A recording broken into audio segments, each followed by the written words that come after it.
Welcome to the world of the International Fab Talks. We welcome each one of you to join us on this journey of understanding life, be a part of transformation, be a part of hope, and bring justice and peace in this world. Join us, friends, to welcome our celebrity and guest, who's a young person filled with lots of dreams and ambitions, and she's fulfilling them all in the right way.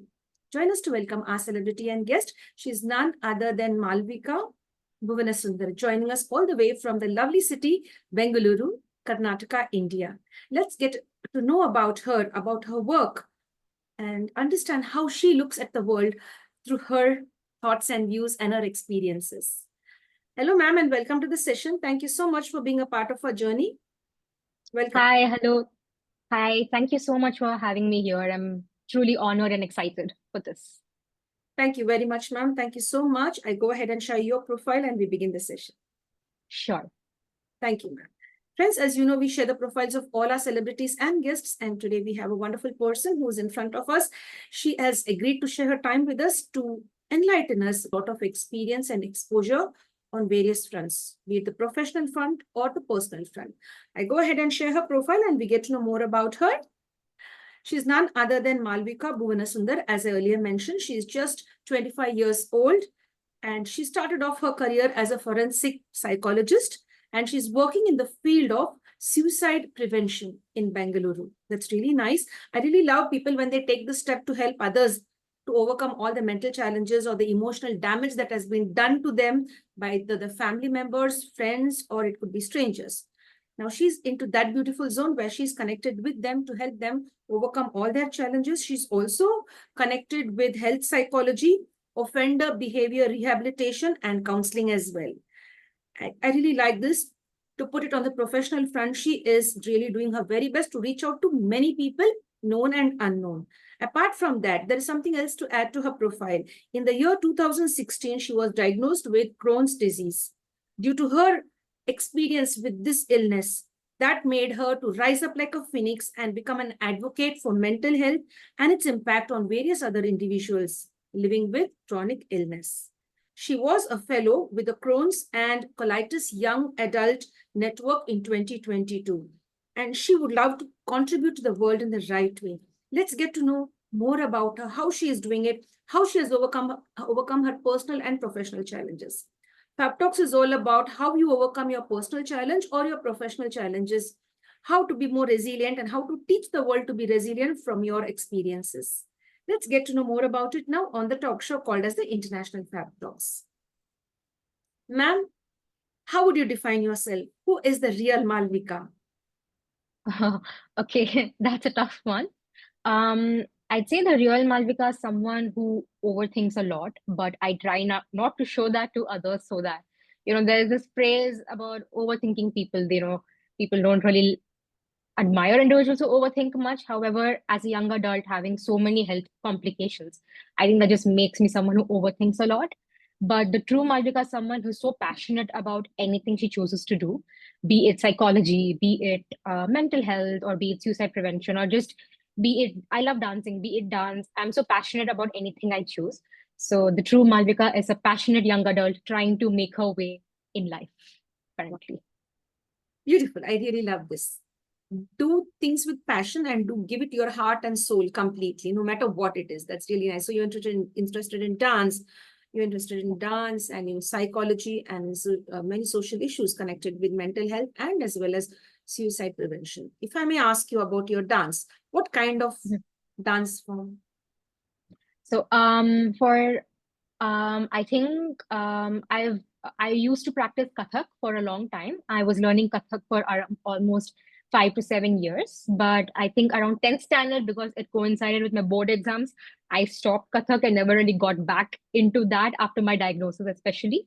But right now, currently, I'm learning salsa classes. I'm going to Bangalore and I'm learning salsa classes just to reignite that part of dancing that I had left due to my illness, getting back in touch with that. So currently salsa, in the past Kathak, but overall Bollywood dance, that's a constant that you just constantly do Bollywood dance. That is always there. But yeah, to answer your question, salsa currently. That's great. That's really nice. And when you dance, it's a liberating experience. Like you just let out everything within you and that energy that you have within you and put it out there in a creative way. Ma'am, when were you diagnosed with Crohn's? If you could share that. During your Sure. school time? Yeah, please go ahead. Mhm. Sure. I was diagnosed in Crohn's in 2016, around 2 months after I started my undergraduate degree in psychology. So I had just about started my bachelor's program in September of 2016, and in December of 2016 is when I got diagnosed with Crohn's. So yeah, it was right at the beginning of my college experience and the young adulthood. I had just turned 18, I think, at that point. So yeah, right at that age. Yes, yeah, I get to understand that, ma'am. What were the symptoms, initial symptoms, if you could share that, if you are comfortable, such that others, if they get those symptoms, they could be alert, because many of them will not know what they are suffering from until they are diagnosed with it, by a medical professional. Over to you, dear. Sure. So one of the major symptoms that me and in fact, my family noticed it more was excessive weight loss. So I had lost around 10 to 15 kgs in a matter of 2 months without, there was no other reason for it. I wasn't really dieting or exercising, and 15 to 20 kgs in a span of 2 months is really excessive. So I had become like this skinny at that point, and I had constant stomach ache. I couldn't eat anything. I would hate eating anything because it would hurt my stomach. I would vomit whatever I ate.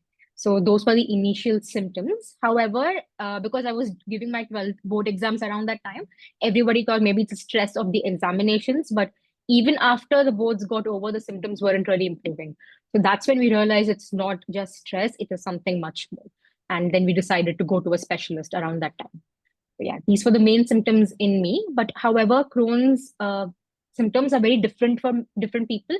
For some, they have blood in their stools. That is a symptom. For some people don't really lose weight, but they have severe stomach ache and things like that. But the problem with Crohn's is it's a gastrointestinal. It's there in the gastrointestinal area, and every symptom that is in that area is very similar.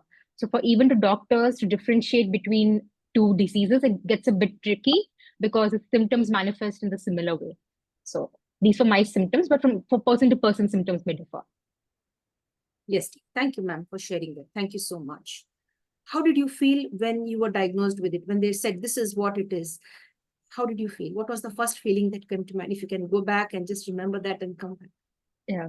Ironically, the first reaction of mine was relief, because I thought it would be cancer.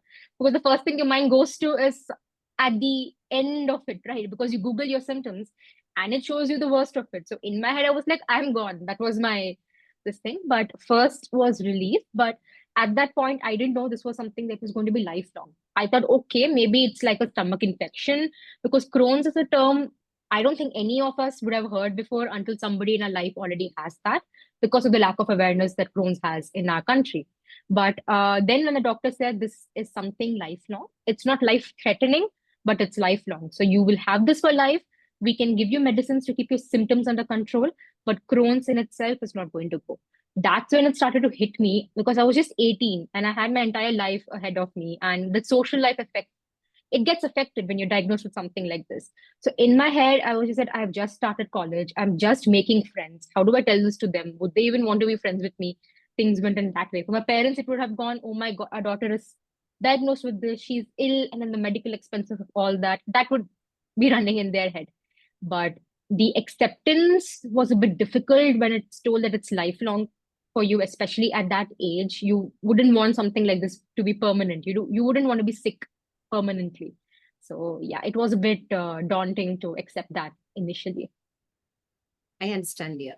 But what now I see in front of me is a strong, proud young woman who has overcome all the, the mental stress that she would have had, or maybe the fear that she would have had. You're standing tall and strong today. That hats off to you for that. And Thank you so much. yeah, you're a wonderful example for all of the people out there who could be facing any of these issues, or maybe any other issue in your life. It could be physical, it could be emotional, it could be mental, it could just be something, but you can just face it with the right kind of people around you. Ma'am, when you heard this, that you are not well, and how was your family supportive? I mean, your mom and dad would have been very supportive. They might have been shocked at the same time. They need to give you all the support. They would have done that. I mean, I want to know what was the reaction around your family, extended family, if you could say, your relatives. How did they respond? Were they, I mean, you say supportive, or how did they respond? So when I was having this episode and this diagnosis was happening, I was in Dubai. So for the past 20 years of my life, I have lived in Dubai. Only around last year, we came back to India. So at that point, thankfully, even my grandparents were there with us, my mom's parents. So they were extremely supportive. Because my grandparents and my mom, they are people who are very resilient, very strong, and they think about the problem for a day, then they move on to solutions. Okay, what can we do next? So I think having my grandparents was also a huge pillar of support for my mom because they were there, they were around. So they were a massive support. Also, the extended family, we didn't really tell everybody, but just the very close ones. And the thing is, nobody really understood what exactly is this illness because nobody has heard of it. They only know how much you tell them. So while they were there, they were supportive, but in their head, it still didn't seem like a big thing because they were like, okay, so the symptoms are just she would go to the washroom regularly, she would just lose weight, big deal. That was the kind of response we got initially. But as parents and grandparents, their response was very emotional, both sides of the grandparents, because they don't want their grandchild to be sick, right? They want the best for their grandchild. So their response was quite emotional and very supportive. But slowly, the extended family also got around it and understood the seriousness of the condition. And then it was all support from everyone. That's great. That's really nice. And thanks to your grandparents for the strong support. And I love the way you said, one day it's okay to think about what's going on, but the next moment or the next day, you should focus on the solution. What next? How do I solve it? Or how can we make her comfortable in this situation? How can we really recover from the situation and rise up again? Ma'am, what about forensic psychology? How would you like to explain that? Because that's an area of my interest as well. Yes, dear. Right. So forensic psychology, in brief, is the intersectionality between psychology and law. So I was always divided if I wanted to choose law or if I wanted to choose psychology. So then when I found out, I think this was right before I started my undergrad, we had like a careers, all college, schools will have a careers day kind of thing. And we had one of the universities come in and speak about forensic psychology. That's when I realized I could pursue both my passion in one because I'm learning about law as well as psychology in this field. And the entire approach that forensic psychology chooses of rehabilitating offenders and not punishment, because research shows that punishment necessarily has not been working all these years. What we need is rehabilitating the offenders to make them better people so that we can reduce the crime rate. So that was something I always wanted to contribute to. I'm still at a very early stage of forensic psychology. I haven't gotten to pursue that to the fullest because I think the scope is very limited in India as of now, and I'm just 25. I think I have a long way to go in that field, but that is what got my interest that, okay, I can truly contribute in making the society a better place. Then why not? Psychology in general does that, but forensic psychology just looks at it in a very different way. So that was what got me really interested in that. Very well explained. Thank you for the clarity. That's really nice. You connected also with people who feel suicidal or who might have committed suicide but was saved on the in the nick of time. Like, what do you have to say about suicide prevention? Before we go to prevention, let us talk about Yes. suicide because I've also felt like that many times. I felt like, why this life? When you face a lot of problems, especially from your near and dear ones or from the friends that you trust, then you feel that life is not worth living. Sometimes I question even why the Almighty has ever created all of us for pain and suffering. When you see the suffering around you, if nothing's wrong with you, around you, if you see the pain and suffering that's going on, you then think, question what is life giving you towards in the end? Pain and suffering, right? So I've questioned that. So I would like you to speak about suicide before we go to suicide prevention. And I'm so sorry to hear that you've also felt like that. I think that is something a lot of people can relate to as well. Uh, Ironically, this entire month of September is World Suicide Prevention Month. So it's great that we're getting a chance to talk about this in this month, which is for the awareness of suicide. So, one thing about suicide that especially the media often portrays wrongly is they associate one cause to a particular suicide. If you see a lot of cases, they would have written this person died by suicide because of this particular reason. But the fact about suicide is the causes are multifactorial. It's not one thing that contributes to to an individual choosing to take their own life. It's a accumulation of so many things that has been happening. That last thing would just be the tip of the iceberg, which would have pushed them to that edge. But it's not. It's never one cause for suicide. There are multiple causes, multiple things happening in their life because Someone very beautifully gave this example when the 9/11 attack was happening in US. People, they had two choices. They were stuck inside, either be burnt by the fire or jump.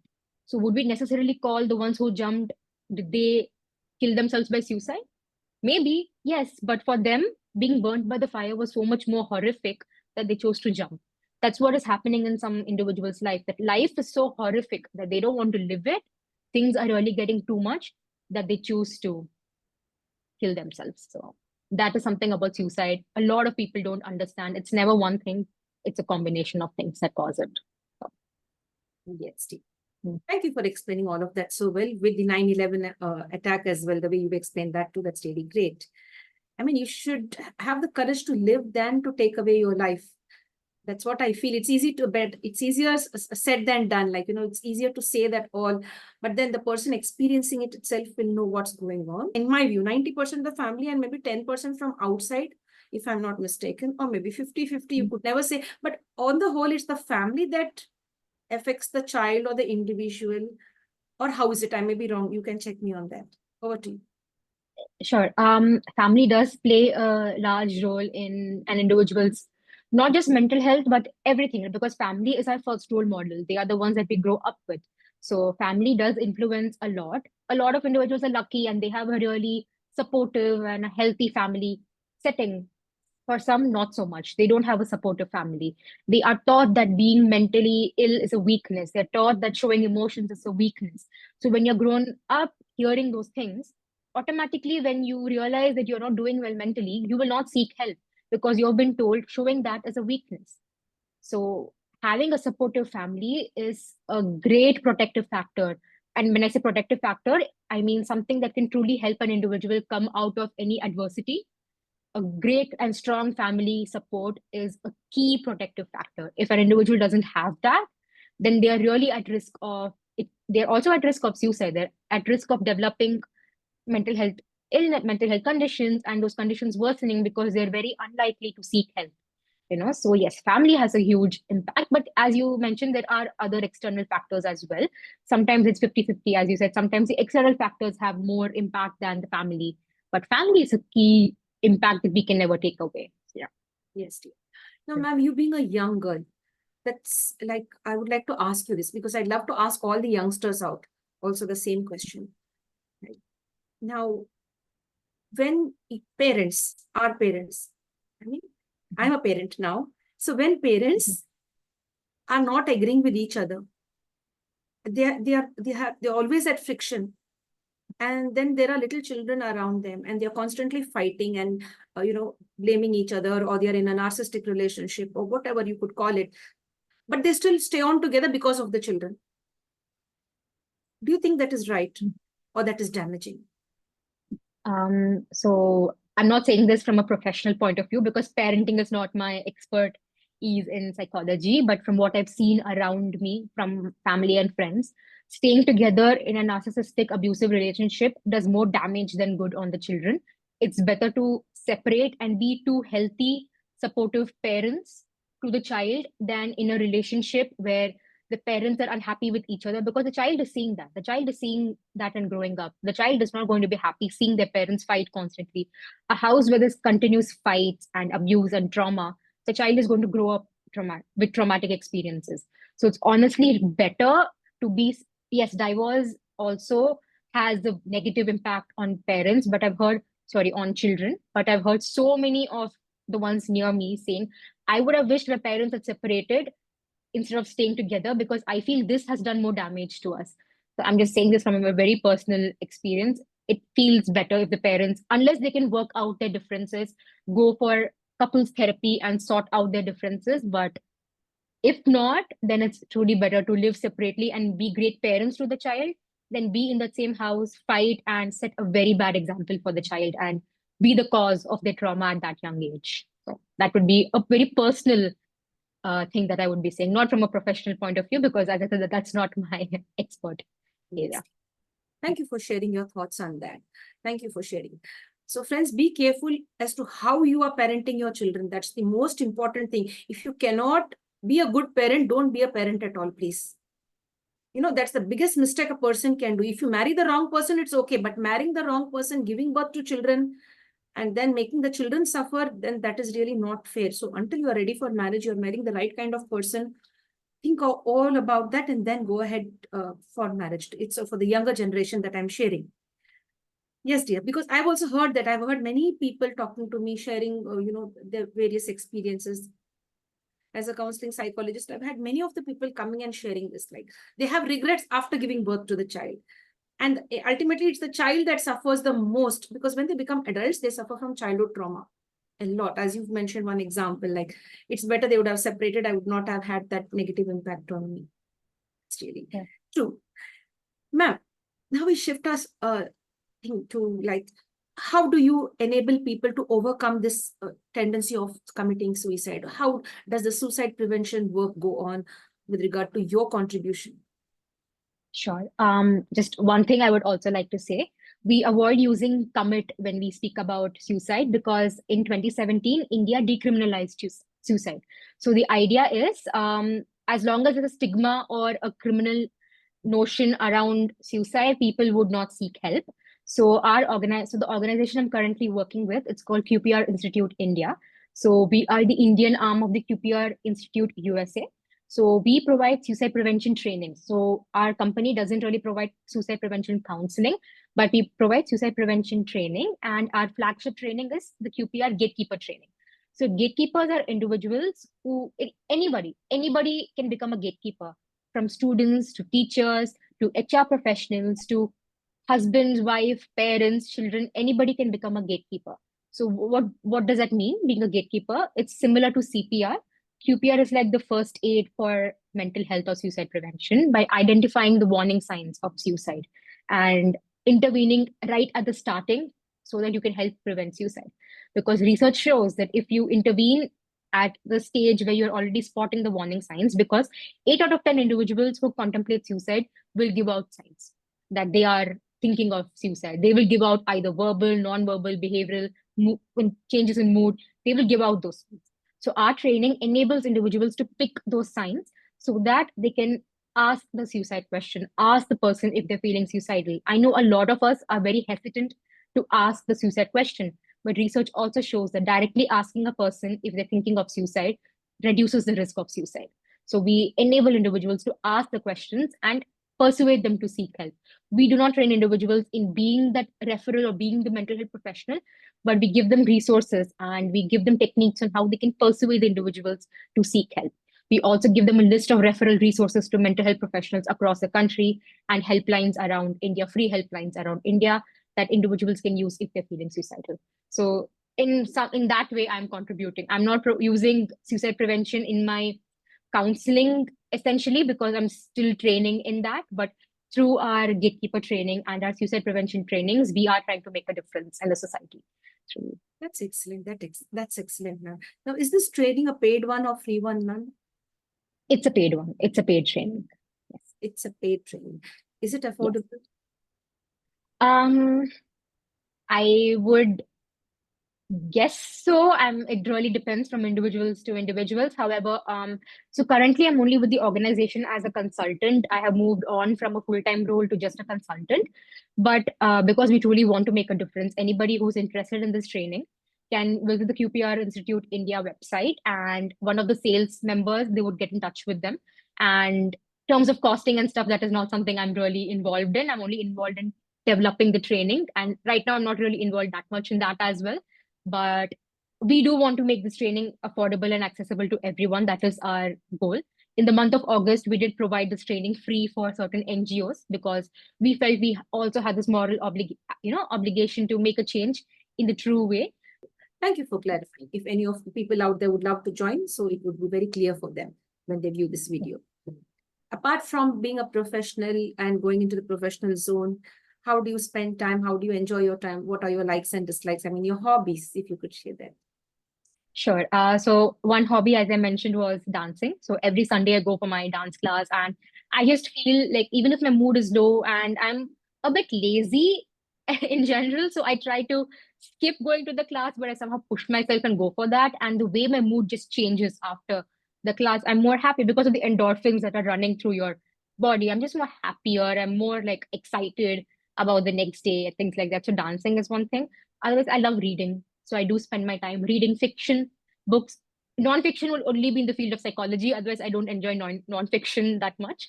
But I love reading fictional books, and I'm a huge Harry Potter. I'm a Potterhead. I love Harry Potter. So I keep rereading the Harry Potter books, or I Yes. keep rewatching Harry Potter. So that, and of course, Netflix is always there. Rewatching true crime shows or shows in general, like Friends and things like that. Yeah, that's how I spend my free time. Yes. If I may know now, your favorite Harry Potter character. My favorite Harry. That's a very, very difficult answer, but I think one of my most favorite Harry Potter character would be Cedric Diggory. I think I just loved the his character portrayal and the sacrifices he made for someone he barely knew. So I think Cedric Diggory would be one of my most favorite characters, and Sirius Black. But these are just one of the many, because there are so many characters that I love. So it's very difficult to choose. Even the negative characters, you really love them because of the way it's very well written. And even the actors who have enacted it, they've done such a great job. You hate them, but you're supposed to hate them because they're the villains essentially. So that means they've done a great job. So I think it's a difficult answer, but these two would be one of my top favorite characters. Yes. Thank you for sharing that. Thank you. Now, what about festivals? How do you celebrate festivals? What kind of festivals, like you all join together as a family and celebrate? Or maybe Bangalore is that cosmopolitan city where all kinds of beautiful festivals are celebrated. Yes. Which one do you enjoy? I love Navratri actually. That I think that's one of my most favorite festivals because I'm a Tamil Brahmin. So at home we keep Golu, the steps and dolls. So we keep that at home. So for the past 20 years, it was just my mom, me, and my dad at home in Dubai. So it would just be us keeping it. And we did have friends and few distant relatives around. So we would call them over, but we never felt, as though we were celebrating with family because we were away from family. So now that we're here with family, with both sets of grandparents here, you know, I'm really excited because I think Navratri is starting next week, and I'm really excited for that Golu and going for Dhandiya and Garba as I love dancing. And Bangalore does a great job of that. As you said, it's a very multicultural city. You have a lot of different festivals celebrated beautifully here. So I'm really looking forward to Navratri. That's one festival I enjoy. And Ganesh Chaturthi surprisingly was something which was beautifully done in Bangalore because I think Maharashtra is associated with having a grand Ganesh Chaturthi celebration, but there was also a lot of beautiful Visarjan that we saw here in Bangalore. So that was a beautiful sight for me to see, which I've not seen in Dubai. So I'm excited for Navratri and Ganesh Chaturthi we just got over. So Yes, dear. Thank you for sharing that excitement that you have with me. So I was also getting excited because I love that Golu where you'll place all the dolls, different types on a yes, one step, one type of setting will be, right? yes, So as a kid, yes, I used to just run to all the houses nearby and get the prasad. They yes, offer some kind of Naivedyam, I think, right? Some yes, prasads. yes, We used to go there and get it or uh, accompany these elderly mommies who are going from one house to another, and celebrating, singing the songs and all of that, the bhajan and all of that, yes, and take it with them and come. Or they will only pull me. You come along with me now to the next one, next one. So I really love yes, that. Those dolls are all cute and they are really having a lot of traditional significance, right? Everything. yes. It's beautiful. Yeah. So friends, if you don't know this, if you're from some other part of India or some other part of the world, it's a beautiful festival.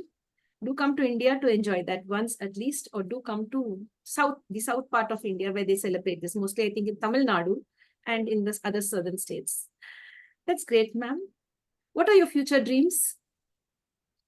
My future dream is to become a successful forensic psychologist. Right now, I'm still exploring other avenues of psychology. I've gotten into counseling psychology because it's a bit difficult to really get your foot in to the forensic psych part because India still believes in punishment over rehabilitation. So there's still not a lot of scope. But ideally, I would be a practicing forensic psychologist, sitting in court, giving expert testimony and things like that, and actually being in a prison setting and providing rehabilitation to the offenders. That is my goal, and that is something I'm going to continue working towards.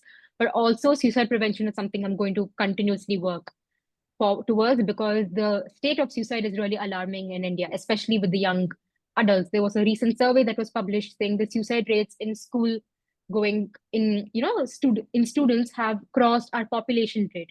That's a huge cause for concern as a nation together. So suicide prevention is something I'm never going to stop working towards, and also advocating for my illness, which is Crohn's, advocating for young adults who are diagnosed with this and helping them cope with their life.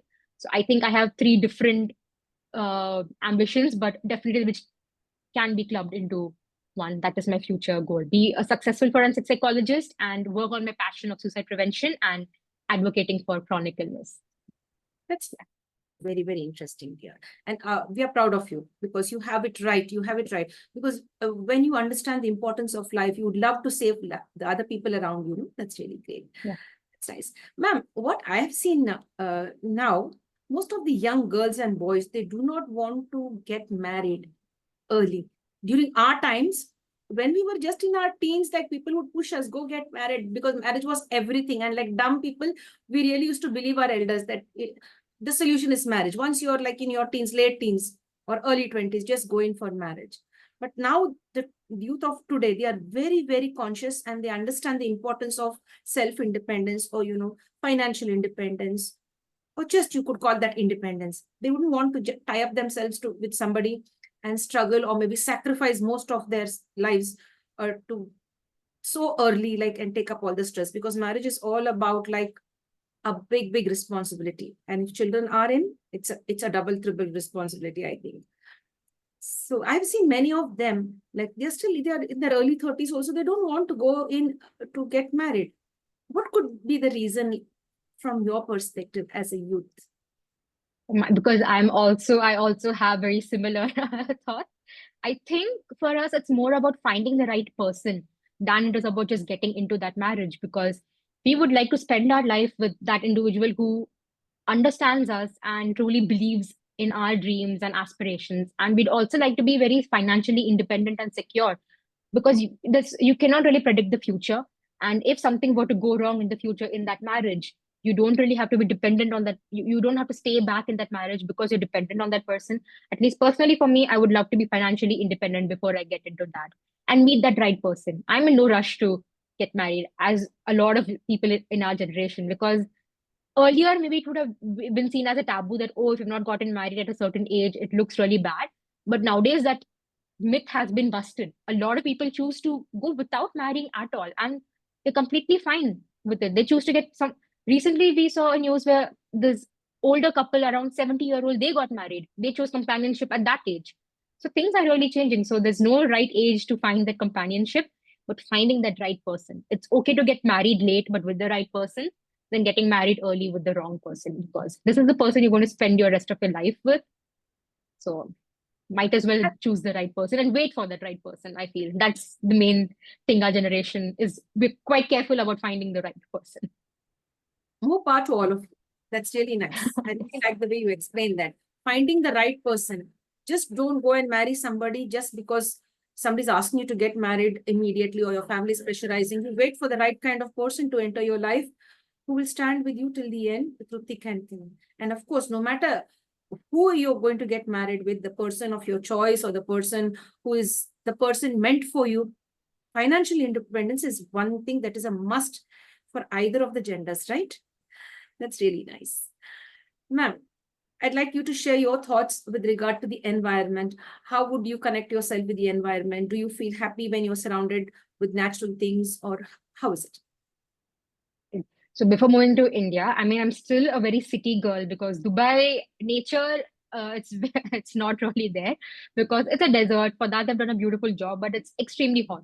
You cannot go outside and sit in the park. You will fry yourself in a country like Dubai. In a city like Dubai, it's near to impossible. The most nature you can experience is the beach, and that too only a bit in the evening time. So I've always grown up in the city, in that glamour. That's the surrounding I've grown up with. But Bangalore is such a refreshing, beautiful change that has come into my life. Initially, I didn't like it, but now that I'm seeing the amount of trees, the greenery, the change in the weather because of the amount of trees, it's beautiful. So my parents' balcony in the bedroom, it's filled with plants and trees. My mom loves gardening and loves keeping plants. I'm not that into gardening because it's a lot of effort watering the plants and all. And I says I'm quite lazy.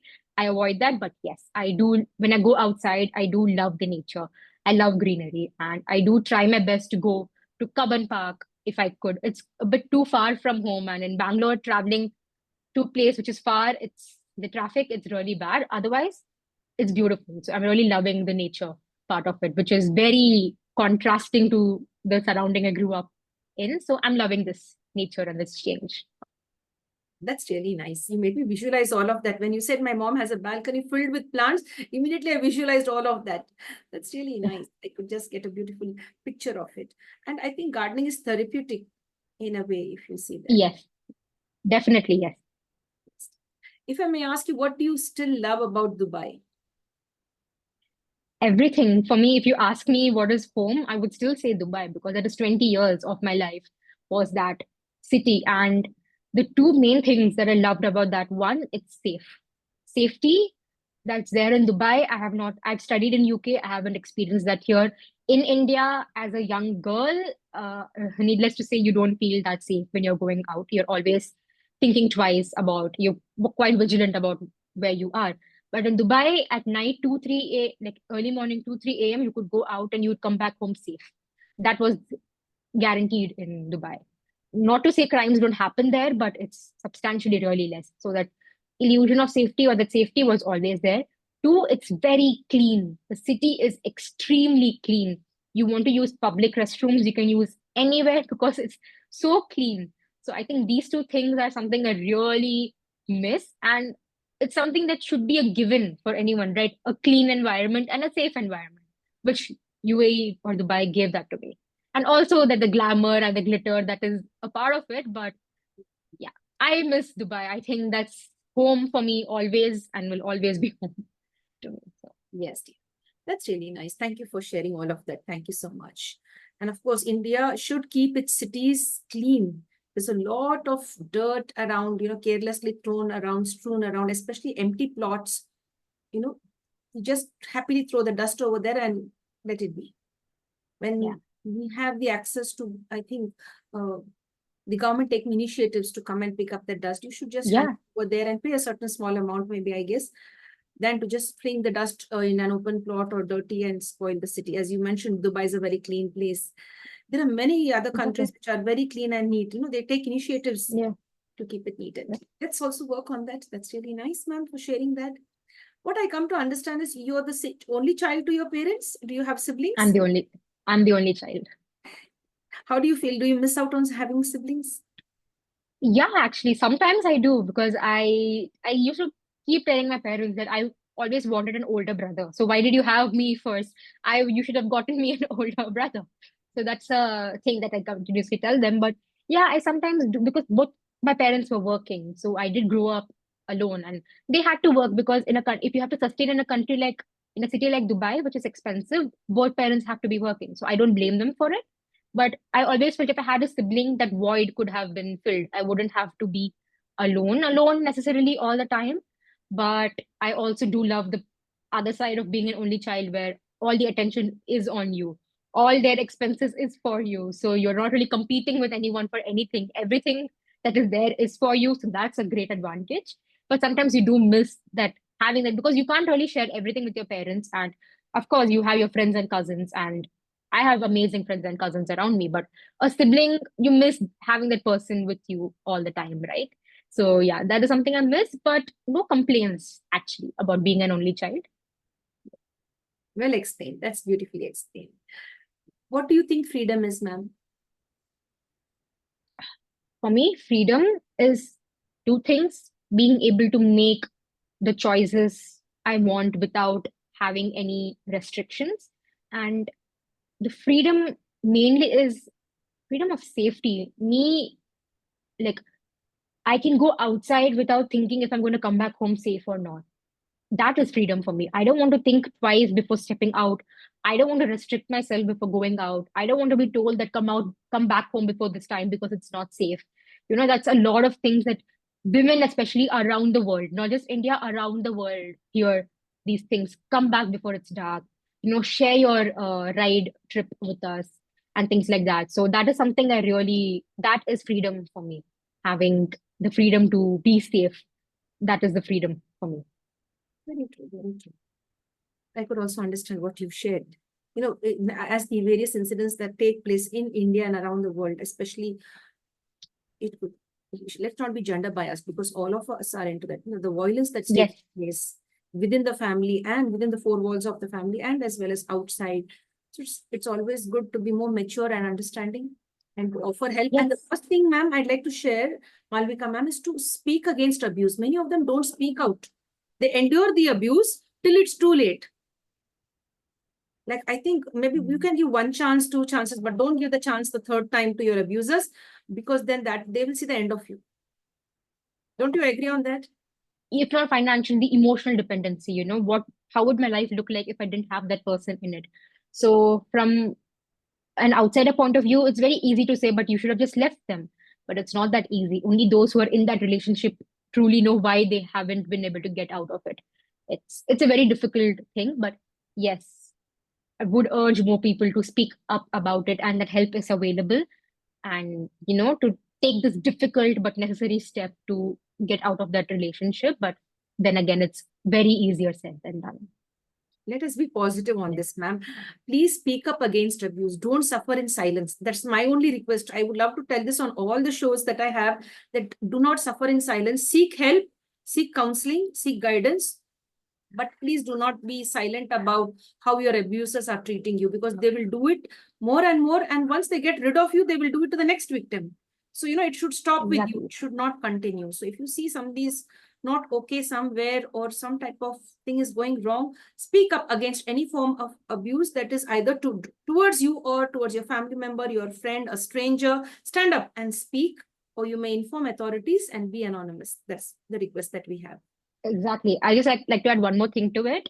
Abuse and cheating, there's no point in giving a second chance, because they Wow. will always repeat it. Be it cheating, they're always going to cheat again. Cheaters will always remain cheaters. And then abusers will always remain abusers. So thinking that they will change, it's not your responsibility to change them. Don't wait for that change. Get out of it and seek help, as you suggested, when possible. So, yeah. Excellent, excellent. I'm so happy that you shared this. That's really nice. Yeah. That's really nice. Thank you. It's for all age groups, for all genders, what ma'am has just shared. So take care of your lives, respect yourselves, and love yourselves the way you love others. And if you're not prioritized and valued by anyone, it's time to move on. That's what I'd like to share today on the International Fab Talks. Thank you so much. We're having such a lovely discussion. It's nice to hear that from a young person like you, that you're so aware of the things around you and how to conduct yourself and how to take your life forward. Because we have many young women out there and men who are drowning themselves in self-pity or depression if their partner isn't good to them. I think love doesn't end with the first person you meet. I think the last person in your life, it's the last love, not the first love. I feel like who takes care of you towards the end and how much they respect you. That is it, I guess, maybe. Anyway, we don't go deeper into that. That's some completely a different part that we would be discussing. How would you like to describe forgiveness in your life? Have you been able to forgive people who have hurt you? Yes. For me, forgiveness is being the bigger person. Yes, I forgive, but I don't forget what they have done, because I'll give them one more chance. Because, okay, for some things you can give multiple chances if they're not a big thing, but I'll give a chance, but I'll never forget what they have done, because I've noticed this in people. If they're truly seeking your forgiveness, they will try to change that part of them which has hurt you. For those who are just doing it for the sake of it, they will repeat that same thing again. So I will forgive, but I will never forget what they have done. And this is me speaking from a very personal, this thing, not from a psychological space, from a very personal Malvika. This thing, I forgive, but I don't forget. Same here, ma'am. Thank you for sharing that. Somehow, again, something's matching with us. Yeah, it's easy to forgive, but it's difficult to forget. And we should not forget, in fact, that if you forget it, then you had it again. Again, you're going to experience that cycle of pain and abuse and suffering, or maybe taken advantage of or treated like just a doormat. Yes, dear. That's really nice, ma'am, sharing all of that. That's great. How would you want the world to remember you? I mean, one fine day we all have to leave this planet. So when our time is up, we are gone. We are no more on this planet. We leave beautiful memories behind. In what kind of way do you want people to remember Maalvika? I think I hope the world remembers me as a person who was truly kind and stuck by what she said she's going to do in the world, and someone who's truly helped make a social change in the country or the world, and someone who was kind and empathetic throughout her journey. We all have our flaws, but I do try to remain kind because you really don't know what the other person is going through. And one unkind word could be that tipping point in their life and in their struggle. So I try to be as kind as possible and as empathetic as possible. So that's how I would like the world to remember me as. So. That's really nice. That's really great. What is it that you love about that special person? I don't have one special person I'll in my tell you, life. I'll make it easy for you. You are the special person. You are the Okay. special person. What is it that you love about that special person called as Maalvika? Okay, that was a beautiful thing to say. I think, as I mentioned, my kindness, but also my resilience. Because based on what has happened in my life so far in terms of health and stuff, being able to bounce back from that and being the Maalvika that is here right now, advocating for others who were at that stage in their lives, I think that is something I love about myself, the resilience and the kindness. So, yeah. That's really nice. Very, very nice. So you love yourself for who you are. And you know, the way you put it, that I like to help those people who are facing it now. I'd like to be a source of inspiration to them, a ray of hope for them, and try to share my experiences or help them in any way I could. That's really nice. Reach out to them. That's great, ma'am. That's wonderful. If you'd love to share your favorite movie, the name of the favorite movie. Are you a movie buff? First, I should ask you that, and then the name of the I favorite. am. I am. I am a movie buff. So it'll be two completely contrasting. I'll not say the Harry Potter series because that is the all-time favorite books or movie. That would be the all-time. But apart from that, one is this Hindi movie called Kabhi Khushi Kabhi Gham because I love Hrithik Roshan. I think he was and is still my childhood crush. So Kabhi Khushi Kabhi Gham, a sweet, friendly family movie. And another Hollywood movie called American Psycho by Christian Bale about a psychopath. So two contrasting movies, but two favorite movies of mine, American Psycho and Kabhi Khushi Kabhi Gham. These two. Yes, dear. You share the same hero that I love. He's none other than Hrithik Roshan. Even I had a crush on him. I still do have a crush on him. I really liked the first movie that was Kaho Na Pyar Hai when it came out, you know. It was such a beautiful movie. The songs and the innocent look in his eyes. It's like, I still amongst all the heroes, I think he attracts my attention, or like maybe I like the way he acts and dances and emotes on screens. That's really nice. Yes. Nice to have a Hrithik Roshan fan with me. That's great. Now, ma'am, with regard to food, what kind of food you like to eat? You have to be very careful with your food. Is it something like that? Yes, dear. Yes. So initially when I was diagnosed, I had a lot of restrictions, no dairy, no gluten, no this, that. But right now, because I'm in remission, so I don't have any active symptoms, so I can still eat. I can be okay with what I eat, but I have to water or something. I have to be very careful. I can only have Bisleri bottled water. I cannot have RO. Even RO doesn't suit me. And outside, I avoid having juices and water. Sodas and stuff. I think the last I had a can of Pepsi was in 2016. After that, I've not had that. And outside, I have to be careful about raw food. I avoid eating anything raw. Anything cooked is fine. So, but still not a lot of restrictions compared to before. I love potato. That is my all-time favorite. So anything that has potato in it, I will eat it. I will love it. I can eat potato for breakfast, lunch, and dinner. So I just love that. I think that is my all-time favorite would be potato. And being a true Tamilian, South Indian, rasam sadam is something I really love eating. So potato and rasam. Give me anytime, I will eat that. So that's my favorite dishes. I get that. Are you mom's pet or dad's pet? I think both because I'm the only child. So I'm both their pet, but mom is a little stricter than that. And by little, I mean like 0.1% because somebody has to be a little strict. Dad is never strict with me. Like I've always gotten whatever I want if I ask. Even mom for that matter, because the only child. So mom is 0.1% stricter, but I would say I'm both their pet. That's really nice. Thank you for sharing that. You've made both of them happy by sharing that today, like, you know. Yeah. What is the change you'd love to see in the world, Maalvika? I would just want to see a world where we can just be kind to each other. I think the world is going in such a direction where I'm afraid for our future generation because see the environment is going for a toss. The state of war that is happening currently in the Middle East, that's a huge cause for concern that we can be so inhumane to other living beings.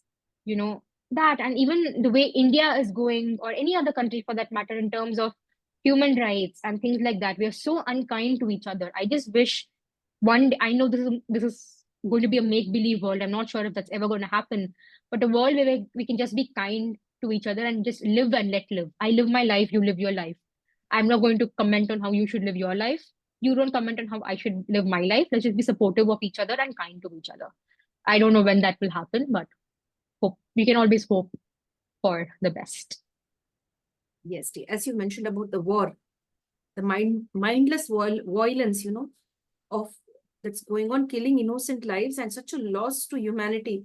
And the innocent ones, they've Yeah, hardly done anything, the civilians, they've not done anything, little children. exactly. If you see the war zones when they're sharing it on YouTube, when we get to see on different, it is so painful, so painful, right?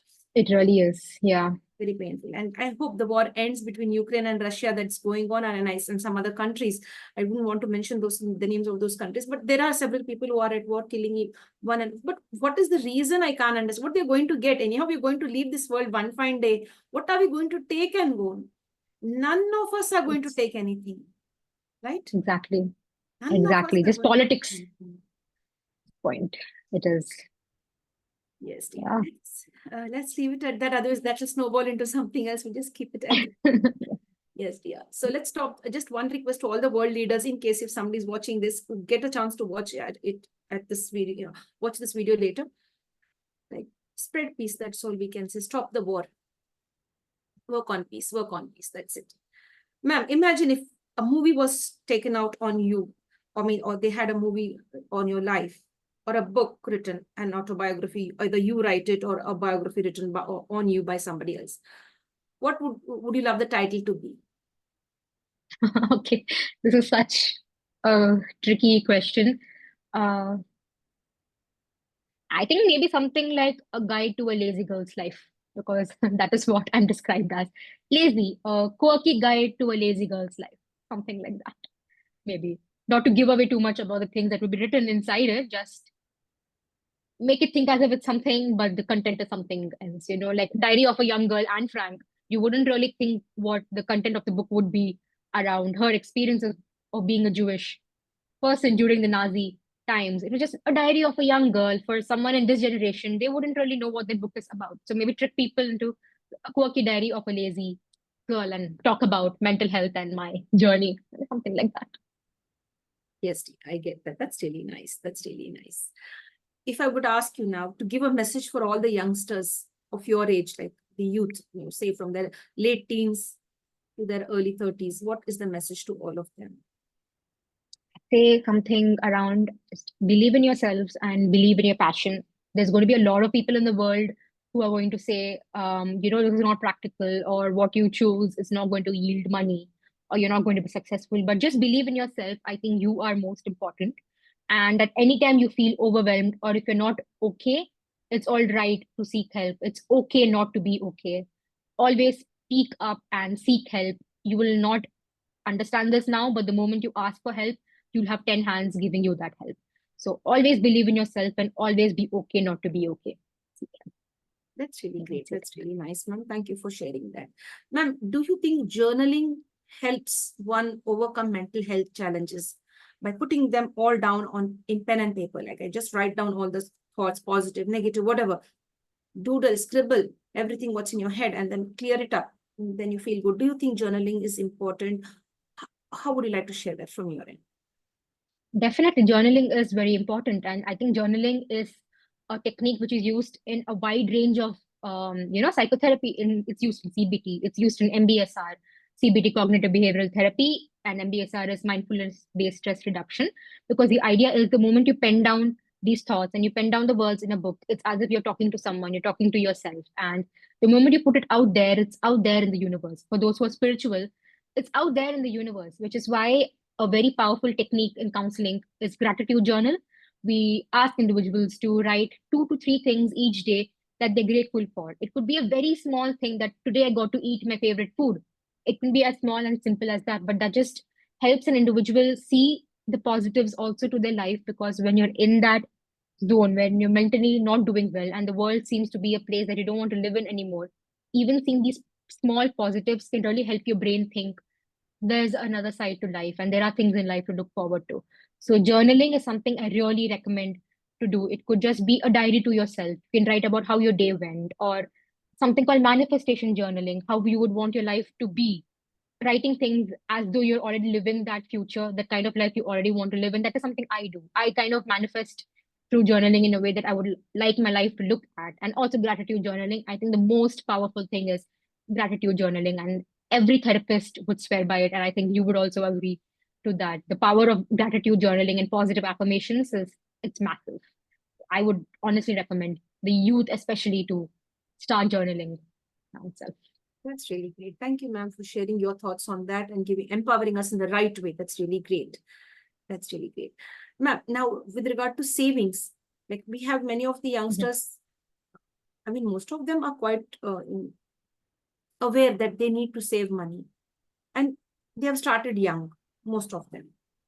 But what I want to ask you now is, like, there are several senior citizens or maybe parents who are in their 50s and 60s who haven't saved anything for themselves. They have spent their entire savings bringing up their children, educating them either in India or abroad, and all of that. They have spent every penny for their children. And now those same children are cribbing and crying to help their parents to live in dignity. Now, what is the message, or what you would like to say about this? Have you come across something like this, or you're hearing it for the first time, or you heard but were not so deep into it? Would you like to share your thoughts on that? Should children neglect parents, especially those who are not financially well? Should they do something, or you think it's a burden on children? Because children don't ask, children have never asked their parents to give birth to them. That's also another controversy. You gave birth to me, it's your responsibility. Now, you got my point. I don't know if I'm putting that in the right way. So do you think, how are you going to put your thoughts on this? Like, over to you. So I haven't personally seen this in my life or around. I've not heard of this happening in my family as such. But yeah, that is the reality right now. You do see a lot of old individuals at old age homes because children have chosen not to take care of them. I would just say, if you've been in a family situation where you've had supportive parents and there has been no form of abuse from the parent side, and they've truly been the best parents you've ever had, really be there at their old age, really, because they have, especially our parents' generation, they're doing so much for their parents as well, and they're doing so much for their children as well. I'm not sure if we would be doing as much, also because our parents are quite financially secure in this thing. It's not like our grandparents' generation, they're still heavily relying on our parents. But fortunately or unfortunately, our parents have made themselves so capable that they don't really have to be answerable, or they don't have to depend on us. But what I would like to say to the young individuals of today is, if ever in the future, and your parents have truly been the supportive parents, I'm not talking about those parents who have been abusive or who have hurt their children or caused trauma. I'm talking about those parents who have truly been supportive and done the best they could for their children. Don't leave them, don't leave them hanging when they're old and they truly need your support, no matter in what they could be. I hope I would be a supportive child if ever my parents are in that situation. But thankfully, so far they've planned their savings in such a way that they would never have to depend on me in the future. But still, because my parents have been the best parents I could ever ask for, I would always like to be of help to them. But that's what I would like to say to the young individuals. If you truly had supportive parents, always be there for them like they have been there for you. Super. You've explained that so well. You have a lot of wisdom, you see. And there are certain abusive parents who have been abusing their children from day one. And now, towards the fag end of their lives, they would love the children to be good to them. And I think it's not fair, maybe, like, you hurt your children for all these years and then suddenly want them to be good to you all of a sudden during your old age. I mean, that's a big question mark. Like, that's really nice. Yeah. You explain that very well. I appreciate how you put that in the right way. That's great, ma'am. That's wonderful. Ma'am, we have a small segment called as the rapid fire round, which will take another 5 minutes. May I go ahead with that? Sure. Thank you so much, ma'am. Thank you very much. Dear friends, we have with us Maalvika, a young spirited person. She's here with us to share her journey, and she has shared it very well. She's had a lot of experiences, the good, the bad, the ugly, and she has shared that in a very beautiful way. What I find in you, ma'am, is that you're very empowering. When you talk, you make the other person, understand that, this is what life is and this is how it should go forward. I have learned a lot from you today on different Thank topics. you. When you spoke, I was also deriving a lot of inspiration personally. That's really nice. Yes. We'll get to know the likes and dislikes of our celebrity. She's none other than Maalvika. She's here with us. Ma'am, your favorite breakfast? Favorite breakfast would be dosa. Do you love sweets? Yes. Which is the favorite one? Gulab jamun. Could you prepare it as well? No. I mean, are you good at cooking? It's a life skill. I'm okay, all right at cooking. I can survive. I can cook, but I'm not a great chef like my mom or grandmom. I can cook. Yeah, I get that. I'm also the same, survival cooking, you can say that. Yes, dear. Maalvika, if you were asked to sacrifice something, what is it that you would sacrifice? I have to sacrifice something. Not sure. I think this is a very difficult question for me to answer. What would I sacrifice? You should sacrifice something that you love, right? It can't be Yeah. something that you don't. Then probably would be potato. I don't think I love anything as much as potato. I'd sacrifice that. How sweet of you. Imagine you meet the Almighty. You have a question to ask. I mean, all of us get a chance to speak to the Almighty, and only we can ask him a question. No answers. Or no, just not a conversation. Just you have to put your question in front of the Almighty. What kind of a question would you put? Will I ever become a successful forensic psychologist? Wow, that's really nice. That's really great. That's nice, dear. Your favorite number? Favorite number 3, because that's my number. So 3. Only maybe know your birthday. 30th. 30th of which month? 30th of November. November. Oh, so we can wish you for your birthday. So 30th November. That's really great. That's nice. Now, ma'am, with the latest gadgets that we have, it's very easy to communicate and access, our friends and colleagues and relatives, etc., all of them. Is it easy for you to text, call, where you feel comfortable? Texting, calling, video call, or maybe an email? What is it? Calling.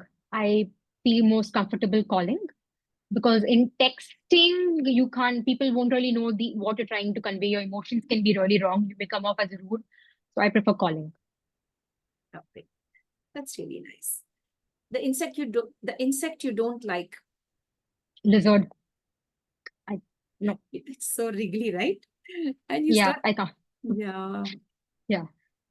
Very true, very true. I even had a bad experience with a lizard. One day it had just it was somewhere within I went to meet somebody in the hospital, and my father-in-law, in fact, and I was standing beside the curtain. I'm just beside that window curtain or something. He was just lying down there. Suddenly I started screaming loudly. Something was wriggling here. And when I dusted my hand, it was the lizard's tail that fell out, I was like screaming like anything. So then they were thinking, what's wrong with her? It was such, but the body wasn't found. Okay, only the tail was very on me, like somewhere it was like. So I remember. Yeah.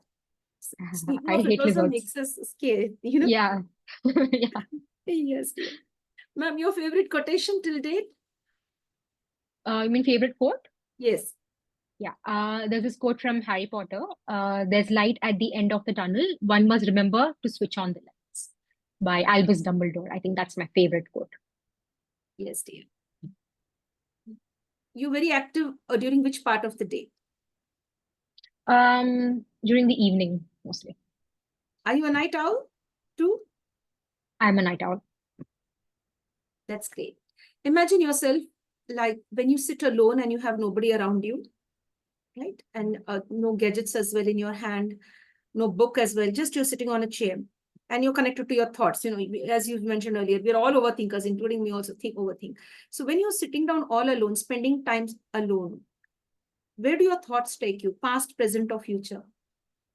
Past and both, actually all three, past, present, and future. You're thinking about the past mistakes you made, or if things didn't happen in the past, how would your present look like? And if I'm really unhappy about something happening in the present, how will my future look like? So when I'm alone and I'm not doing anything, mind sometimes really goes to a very dark days, thinking about what ifs and things that you had to let go in the past. So all three, to be honest.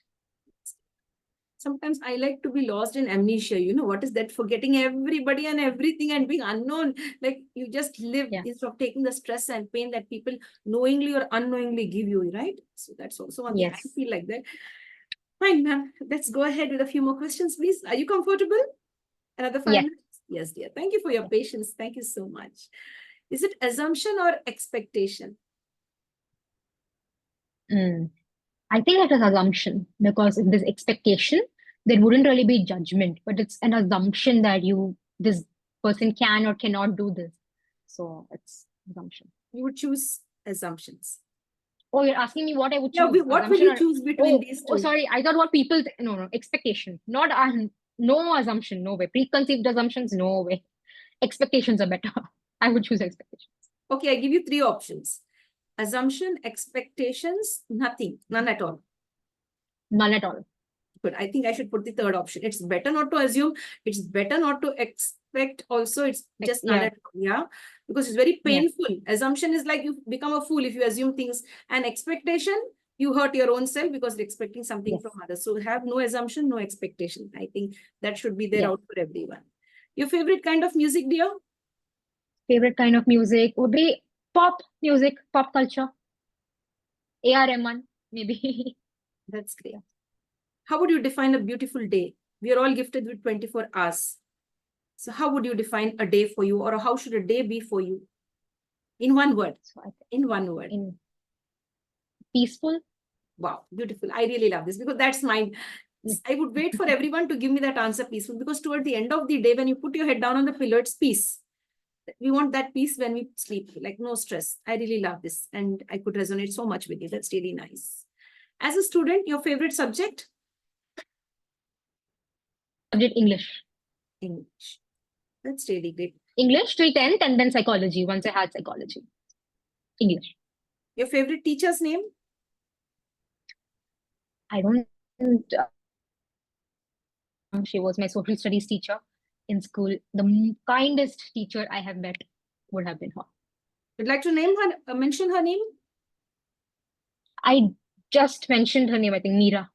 Meera. It's a very common name, so people can't really connect it anyway. So yes, dear. Yeah. That maybe slipped off my mind. Yes, dear. So it's Meera, ma'am. So that's really great. That's wonderful. Now, ma'am, towards the end, before we sum up, just one more question. Do you love receiving gifts? Yes. I mean, who doesn't love receiving gifts? Yes, to be honest. Yeah. Oh, that's great. That's really nice. And the best gift you've received till date? So a best gift I've received till date was a handwritten card given by a client in Dubai in my previous workplace about how I truly helped bring a change in her life. I think that's the best gift I have received so far. That's great. Ma'am, before we sum up the session, if people would love to connect with you, if at all they are feeling suicidal or they have certain mental health issues, or it could be Crohn's, whatever, they would like to connect with you and get more information or heal themselves, how do they connect with you? In what way? Sure. Just one thing I'd like to say, I'm not actively working as a therapist in suicide prevention. So if somebody is coming to me because they're feeling suicidal, I might not be able to help as much, but I can definitely maybe share with you some free resources of therapists and helplines, which you could then put on the YouTube description or whatever people want to seek help. I can share that with you, free resources. I can share them, and you know how it feels and you know how you're going to take it forward. You're so strong within, and you have a support system also that's very strong. And the way you spoke today is very, very empowering. That's really nice. And you did not speak only at a personal level, you spoke at a higher level where others also are connected into it, how it could influence their lives and how people could take their lives forward. You suggested many beautiful tips for various people from all age groups. That's really nice. Right from teenagers to senior citizens. That's wonderful, dear. Towards the end, ma'am, we'll have you to, we have one request towards the end. We'd like you to share 3 gifts with us in the form of 3 words. The first 3 words that come to your mind as a gift for the International Fab Talks. Sure. I think hope, kindness, and empathy, the theme that I've been continuously saying, these 3 words. Would you like to repeat that for us, please, once again? Sure. Hope, kindness, and empathy. hope, kindness, and empathy. You did not even stop for a second. It was just at the tip of your tongue. And you said that. So that's really nice. Thank you so much, Maalvika ma'am. Thank you for being here. I had a beautiful day. You made my day today. That's really nice to meet people like you who are genuine, who are honest, not putting a facade like and sharing something on the platform. You're very honest. And I would love people like you to join my platform, to share more, to empower us, and to create more awareness with regard to any topic. It could be health, it could be mental health, physical health, it could be savings, or it could be just anything under the sun, except for politics and religion. You're welcome to share anything on the International Fab Talks. Thank you so much. Stay connected and stay blessed, dear. Thank you so much. Had a great time. Thank you so much for being so kind. Thank you. I should say that you were very kind with your time. Thank you so much. Thank you so much. You. So, my dear friends, with this, we come to an end to the International Fab Talks for today. If you like what the International Fab Talk team is doing, connecting with the right kind of people, do stay in touch with us. Like, comment, subscribe, and share to the International Fab Talks, and make the world a beautiful place. Life is a gift. Thank you, dear.